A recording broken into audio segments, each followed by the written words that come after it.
আসসালামু আলাইকুম সুপ্রিয় শিক্ষার্থীরা। ৬ষ্ঠ শ্রেণীর সুপ্রিয় শিক্ষার্থীরা, আশা করি তোমরা সকলে ভালো আছো। তো তোমাদের গণিত এক্সাম ১০ তারিখ সকাল থেকে। তো তোমাদের গণিত বিষয়ে আজকে আমরা একটু কথা বলবো এবং তোমাদের একটু সাজেশন দিব, যেটা তোমাদের কাজে লাগবে। যেমন ধরো তোমাদের সিলেবাসটা আশা করি তোমাদের সকলের মনে আছে। তোমাদের সিলেবাস হলো ১ম অধ্যায় অর্থাৎ সংখ্যার গল্প থেকে একদম ঐকিক নিয়ম, শতকরা, অনুপাত পর্যন্ত অর্থাৎ ১৩৭ পৃষ্ঠা পর্যন্ত। তো তোমরা এতদিন হয়তো ভালো মতোই পড়াশোনা করেছো, কিন্তু সমস্যা হলো পরীক্ষার আগে সাজেশনটা পেলে তোমরা ওগুলো একটু ফোকাস বেশি করতে পারবে। তো তোমাদের ১ম এই দেখো এই যে টালি চিহ্ন দিয়ে একক কাজ রয়েছে। এটা খুবই সহজ। তোমরা আরেকবার একটু দেখে নিতে পারো। এরপরে দেখো যে তোমাদের রয়েছে রোমান সংখ্যা লিখার নিয়ম। এটা খুবই ইম্পোর্টেন্ট। এই রোমান সংখ্যা লিখার নিয়মটা তোমরা খুবই ইম্পোর্টেন্ট স্টার চিহ্ন দিয়ে রাখো। আ যারা ভিডিওটি দেখতেছো তোমাদের কাছে রিকোয়েস্ট থাকবে যে তোমরা অবশ্যই আমাদের চ্যানেলটি সাবস্ক্রাইব করে দিবে এরকম ভিডিও আরো পাওয়ার জন্য। তো একক কাজ দেখো তোমাদের রয়েছে ৩ পৃষ্ঠায়। এটা অবশ্যই, যেমন ৯ সমান রোমান সংখ্যা কত, ৪১ সমান কত, ১১১ সমান কত, এগুলো সলভ করবা। এগুলো অবশ্যই পরীক্ষায় আসার মতো। এরপরে দেখো পরবর্তীতে ১ম অধ্যায়ে তোমাদের আর কি গুরুত্বপূর্ণ অংশ রয়েছে। পরবর্তীতে তোমরা একদম অনুশীলনীতে যদি যাও, অনুশীলনী ছাড়া তোমাদের আর তেমন গুরুত্বপূর্ণ এখানে আর নাই। তো অনুশীলনীতে গেলে দেখতে পাবে যে তোমাদের কিছু এই যে ১ নাম্বার পুনরাবৃত্তি না করে নিচের অঙ্কগুলো লেখো। ২ নম্বর এরপরে বৃহত্তম সংখ্যা, ক্ষুদ্রতম সংখ্যা, এইগুলো একটু ৩ নাম্বারের এগুলো দেখবে। আর সবচেয়ে ইম্পোর্টেন্ট এখান থেকে ৪ নম্বরের ক ও খ। অর্থাৎ ৪ এর ক, খ ভেরি, ভেরি ইম্পোর্টেন্ট। ঠিক আছে? তো ১ম অধ্যায়ের তোমাদের সাজেশন দেওয়া হয়ে গেল। আর এই যে অংশটা তোমার বয়স নিয়ে যে গেমসটা, যেমন ১০ গুণ তোমার বয়স বসাবে আর ৯ গুণ তোমার প্রিয় মানুষের নামের সংখ্যা, আ বর্ণ সংখ্যা বসিয়ে এখানে বিয়োগ করে, গুণ করে যেটা আসবে ৯ এর সাথে গুণ করে আর ১০ এর সাথে গুণ করে এখানে বিয়োগ করলে দেখবা যে তোমার যে সংখ্যাটা আসবে তার যোগফলই তোমার বয়স। এরপরে চলে যাই আমরা ২য় অধ্যায় পূর্ণ সংখ্যার, পূর্ণ সংখ্যায় যদি আমরা যাই তাহলে খেয়াল করো পূর্ণ সংখ্যাতে কি ইম্পোর্টেন্ট আছে। পূর্ণ সংখ্যা আশা করি তোমরা সকলেই পূর্ণ সংখ্যা সম্পর্কে আ কিছুটা অবগত আছো। যেমন পূর্ণ সংখ্যা মানে হলো এই যে দেখতেছো ১, ২, ৩, ৪, ৫, ৬, ৭, ৮ এই ধরনের সংখ্যাগুলা, এবং ০ থেকে শুরু করে ০ থেকে ৭, ৮ থেকে ১৫ এ ধরনের সংখ্যাগুলোকে পূর্ণ সংখ্যা বলা হয়। তো পূর্ণ সংখ্যাটা তোমরা একটু ভালো করে দেখে নিবা। এরপরে রয়েছে আ এর পরবর্তী তোমাদের জন্য যেটা গুরুত্বপূর্ণ এই অংশটা, যে ০ এর বাম দিকে তাই শূন্যের চেয়ে ছোট হবে আর সংখ্যাগুলোকে আমরা ঋণাত্মক সংখ্যা বলি। অর্থাৎ এই যে ০ যুক্ত সংখ্যাগুলো যে সবই ঋণাত্মক সংখ্যা। তো এটা একটু দেখে নিতে পারো। এরপরে চলে যাও পরের এই যে এই অংশটা দেখবা। খেলার মাধ্যমে চিহ্নসহ সংখ্যা দ্বারা আঁকা। সংখ্যার হ্রাস বৃদ্ধি। এরপরে আমি যেগুলো টিক চিহ্ন দিয়ে দিচ্ছি মূলত সেগুলো বেশি করে দেখবা। এরপরে পূর্ণ সংখ্যা, এখানে যে তথ্যগুলো আছে এগুলো একটু ভালো করে পড়বে। পরবর্তীতে একক কাজ, ভেরি ইম্পোর্টেন্ট। একক কাজ। এবার নিচের সংখ্যাগুলো সংখ্যারেখা স্থাপন করো, সেটা করবা। এরপরে এই একক কাজটা করবে। ঠিক আছে? নিচের ছবিটা দেখো এই একক কাজটা। আর এই একক কাজ খুবই সোজা। এটা অতটা গুরুত্বপূর্ণ না, একটু দেখে নিবে। আর পরবর্তীতে দেখো তোমাদের এই একক কাজটা করবে। পৃষ্ঠা তোমার ৩০ পৃষ্ঠার একক কাজ। কয়েকটি ধনাত্মক, ঋণাত্মক পূর্ণ সংখ্যা লিখে তাদের যোগাত্মক বিপরীত সংখ্যা লেখো। এগুলোকে সংখ্যা রেখায় প্রকাশ। ঠিক আছে? এটা করবা। এরপরে সবচেয়ে গুরুত্বপূর্ণ এই একক কাজটা।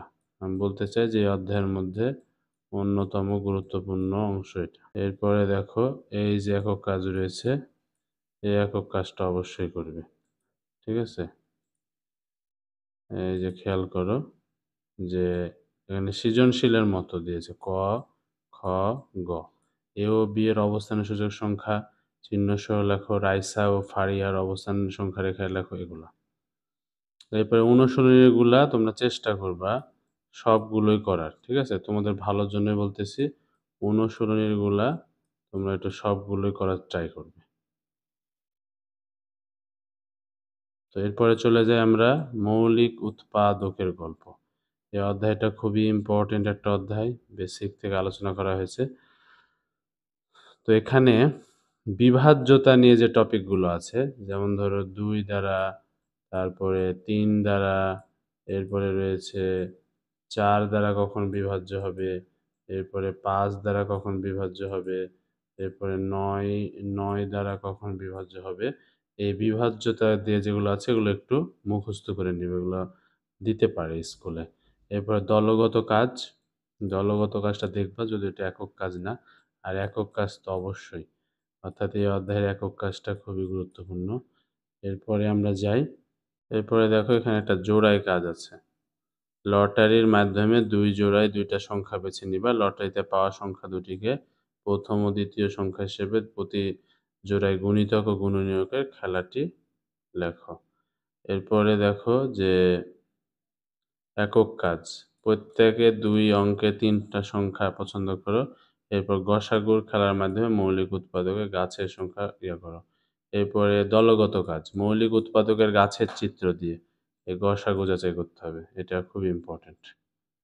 এরপরে এটা আমি এটা দেখছি যে বিভিন্ন স্কুলে খুবই গুরুত্ব দিয়েছে। এই যে তোমাদের গসাগু পদ্ধতি, এটা একটু দেখবা। আর অনুশীলনীর ১ নাম্বার, ২ নাম্বার, এরপরে এই যে তোমাদের দাগের যে অঙ্কগুলো রয়েছে, এই অঙ্কগুলো সবই করতে হবে। ঠিক আছে? এই হলো তোমাদের এই ৩য় অধ্যায়ের সাজেশন। আর তেমন কোনো গুরুত্বপূর্ণ অংশ নাই। এরপরে আমরা চলে যাই, এই যে এখানে লসাগু পাঠ আছে। লসাগু পাঠের এই অংশ ২, তারপরে ৩ number, ৪ number, ৫ number, ৭ number, ৯ number এগুলা, ১২ নাম্বার। এরপরে চলে যাই আমরা ভগ্নাংশের খেলাতে। ভগ্নাংশের খেলাতে তোমাদের বেসিকগুলো তো জানোই। যেখানে গুরুত্ব দিবা সেটা হলো একক কাজ। এই একক কাজটা করতে পারো। এরপরে রয়েছে এই যে যোগ-বিয়োগ, যোগ-বিয়োগটা পৃষ্ঠা ৬৩ যোগ-বিয়োগ, ওকে? এরপরে দেখবে এই একক কাজটি গুণের। এবার ৬৯ এর একক কাজ, ভাগেরটা। এছাড়া তেমন কোনো কাজ নাই। তুমি চলে যাও একদম অনুশীলনীতে। তোমার এই একক কাজটা দেখবা দশমিকের। এরপরে অনুশীলনীতে যাই আমরা। অনুশীলনীতে গেলে দেখব যে এই যে অঙ্কটা ২ নাম্বার ইয়ার, এরপরে ১ নাম্বার, ৩ নাম্বার, ৫, ৬, ৭, ৮। ৮ বেশি ইম্পোর্টেন্ট। তো এগুলি একটু করতে পারো। এরপর ঐকিক নিয়মে যাও। ঐকিক নিয়মে মূলত তোমরা ১৩৩ পৃষ্ঠা। ১৩৩ পৃষ্ঠার এগুলো খুব গুরুত্ব দিয়ে করবে। ঠিক আছে? অর্থাৎ একদম বসে থাকার কোনো উপায় নেই। তোমাদের আজকে ৭, ৮, ৯ ৩ দিন সময় আছে। এই ৩ দিনে এগুলা সব তোমাকে ক্লিয়ার করতে হবে। ১৩৩ পৃষ্ঠারগুলা। এরপরে ১০০ একদম অনুশীলনী ১৩৭ পৃষ্ঠা। এগুলা সব সলভ করবে। তাহলেই তোমাদের আশা করি পরীক্ষায় সবই কমন পাবে। ধন্যবাদ সবাইকে। তোমরা আমাদের ভিডিওটি ভালো লাগলে অবশ্যই লাইক, কমেন্ট এবং শেয়ার করে দিবে। আর সাবস্ক্রাইব করে দিবে, বন্ধুদের জানিয়ে দিবে যে আমাদের এখানে সব ধরনের ভিডিও পাওয়া যাচ্ছে। আর তোমাদের পরীক্ষার আগের রাত্রে আমরা অবশ্যই চেষ্টা করব তোমাদের প্রশ্নপত্রের যে সলভটা আছে সেটা দিয়ে দেওয়ার জন্য। সে পর্যন্ত আমাদের সাথে থাকো। আল্লাহ হাফেজ। পরবর্তী ভিডিওতে দেখা হবে। ধন্যবাদ।